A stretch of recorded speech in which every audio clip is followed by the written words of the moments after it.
Le Tchad n'a pas eu son indépendance. Hein? Tout président qui se succède ici au Tchad, c'est la France qui impose. Ce n'est pas le peuple qui a désigné son président, à l'excepté du président défunt Thomas Mbaye. Mais le reste, c'est la France qui nous impose. Et ils font la volonté de la France et non la volonté de la République. C'est pour cette raison que je dis que le Tchad n'est pas une république. Que ce soit dans l'éducation, que ce soit dans la santé, dans tous les domaines, je dis qu'il n'y a pas de grand changement. C'est comme si c'est les statu quo total.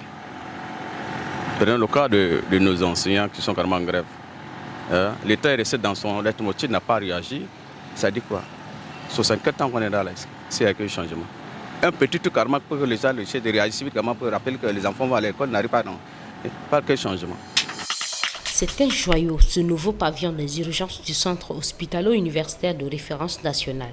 Il dispose de 10 salles de réanimation équipées de respirateurs artificiels, 2 blocs opératoires dotés de tables d'opération hydrauliques et des appareils d'anesthésie, une salle de tri et décochage destinée à la classification et à la stabilisation des patients, un laboratoire d'analyse médicale, des salles d'imagerie avec des appareils de radiographie numérique et d'échographie. C'est la première fois que le Tchad dispose d'un pavillon de cette taille. Les infrastructures font partie intégrante de 6 piliers du système de santé.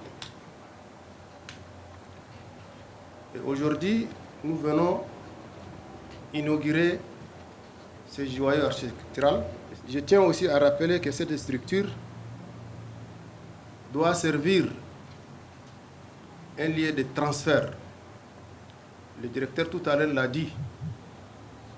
Un service des urgences d'un hôpital de 3e niveau doit recevoir les malades qui sont référés. Mais ce n'est pas une autoréférence. Parce que le système pyramidal sanitaire est conçu à 3 niveaux. Au Tchad, l'intervention d'urgence sanitaire peine jusqu'à présent à répondre aux besoins des patients. Le pavillon des urgences du CHU de l'hôpital général de référence est très sollicité par les Tchadiens. Avec cette innovation, la population serait soulagée.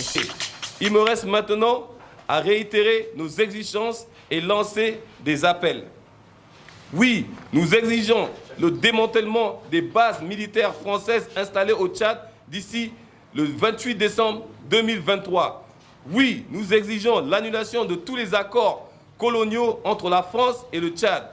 Oui, nous exigeons l'arrêt immédiat de toutes les manœuvres et intimidations de la diplomatique française à l'égard des membres de l'opposition libre. Cette dernière exigence peut sembler superflue, mais elle est justifiée par plusieurs actes récents sur nos adhérents comme plus anciens, à l'image des pressions opérées par la diplomatie française à Doha. La pénurie de carburant constatée dans la ville de N'Djamena ces derniers jours a occasionné la hausse du prix de l'essence chez les détaillants. Ce mardi 28 novembre 2023, le litre et demi d'essence se vend entre 1750 et 2000 francs CFA.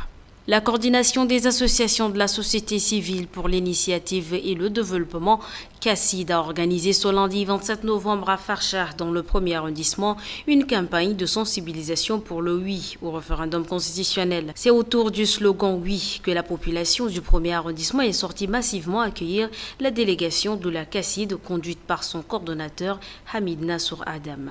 Au cours d'une cérémonie traditionnelle organisée ce 27 novembre 2023, le nouveau chef de canton de Lamé est installé sur son trône. Le canton Lamé a un nouveau chef, Fanouassi Ernest est son nom. Il est le 13e chef de canton Lamé. Âgé de 40 ans, il succède à son feu frère, Naguissou Florentin Vaissoum. Au cours des 6 dernières semaines, les conflits en cours entre les groupes armés et les forces gouvernementales ont entraîné le déplacement forcé de plus de 450 000 personnes dans les territoires de Rutshuru et Mazizi dans la province du Nord Kivu. Des habitants fuyant les combats entre les rebelles du M23 et les forces congolaises près de Kibumba au nord de Goma. Face à la détérioration de la crise humanitaire dans l'est de la République démocratique du Congo, l'Agence des Nations Unies pour les réfugiés HCR et le Fonds des Nations Unies pour l'enfance UNICEF tirent la sonnette d'alarme.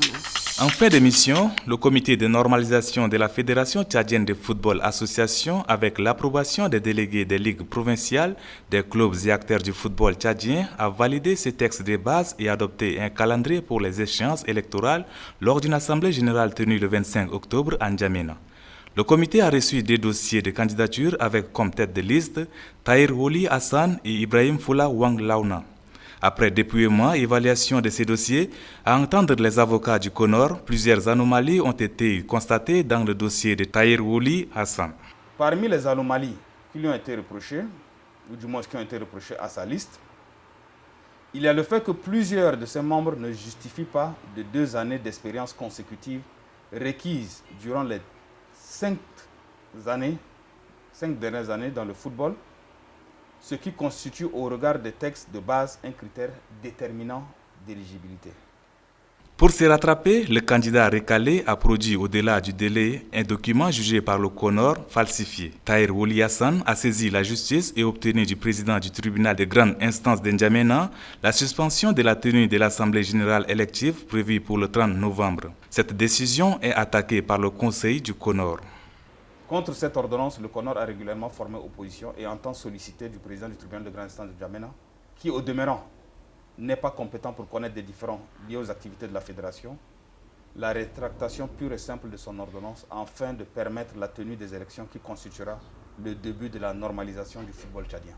Le comité de normalisation de football dénonce les trafics d'influence et les menaces à l'encontre de certains membres du CONOR dans le but de faire main basse sur le football tchadien sous normalisation depuis le 28 novembre 2021. Ce sont des poulets Goliath. Ils doivent leur nom à leur forme robuste. Ces cinquantaines appartiennent à Sakanimo. Et l'enseignant de formation s'est lancé dans l'aviculture, pas par hasard. J'avais cette motivation parce que j'avais une tante qui était malade. Elle est arrivée ici à N'Djamena. Avec moi-même, elle est intéressée. Et un jour, on était parti à l'hôpital, dans une clinique. En fin de compte, on a prescrit les œufs de caille. Donc, quand elle a consommé ces œufs de caille, pendant 15 jours, le temps qu'elle était avec moi, elle avait changé complètement. Elle ne souffrait plus de sa maladie.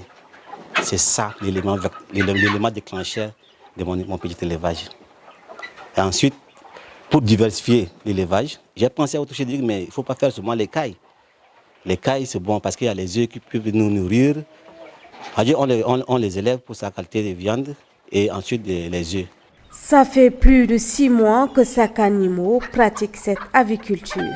Ça, c'est les œufs de caille. Ici, c'est les œufs de Goliath.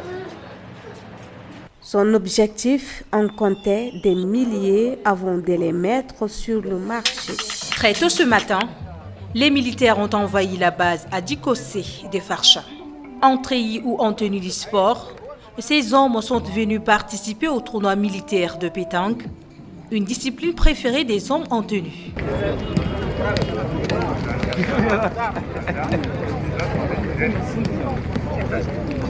Le tournoi est lancé par le chef d'état-major des armées des adjoints et durant les 2 jours, les compétiteurs se rivaliseront pour le podium. Le sport est la première discipline militaire.